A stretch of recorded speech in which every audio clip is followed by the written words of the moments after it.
Allah duaydan. Üzür bu ikinci kısım ben çıkgandim. Pauza basılıp kaldı.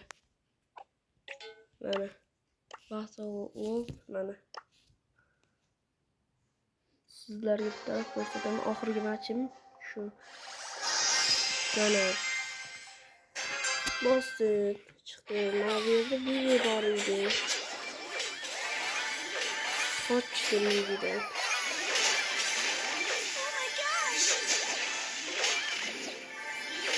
Baribir Bibidan alamimni oldim lekin oxirida. Buni qaranglar.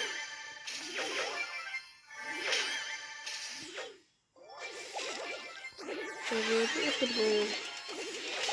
Çünkü öldürdüm ve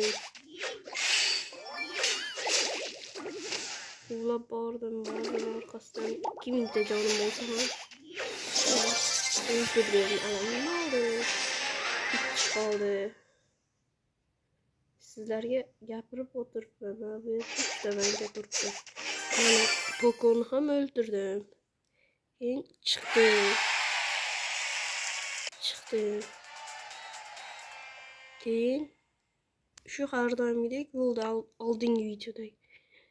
Keyin de bitta qarasam bu yerda pauza bosilgan ekan. Men gapiravergan ekanman shuncha vaqt. Tentakka o'xshab. Lekin uzr bolalar.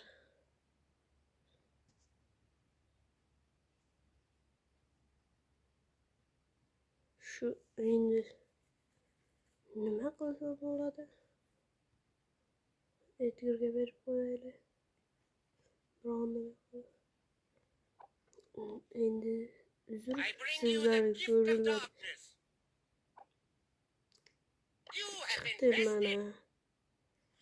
950 gacha olib borib video olib boshlagandim. Buni ham qo'yaman ortidan. Nimaga bu bunday bo'ldi bilmasam. Pauza bosilib qolgan. Endi videoda qaysini chiqaray? O'zlari ko'rsanglar yozaveringlar. Xohlagan bir o'yinchilar.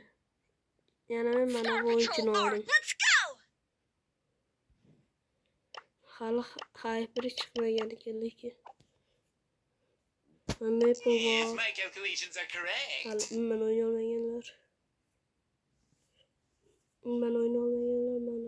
Grom, Sam, Jackie, Hero, I've got you on my side.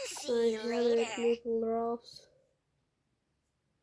Şu oyuncular lekin men yomon alam qilyapti. Videoni shu joyda to'xtataman endi. Nima qilaman? Sezon 1. Shunday gaplar. Xayr bolalar.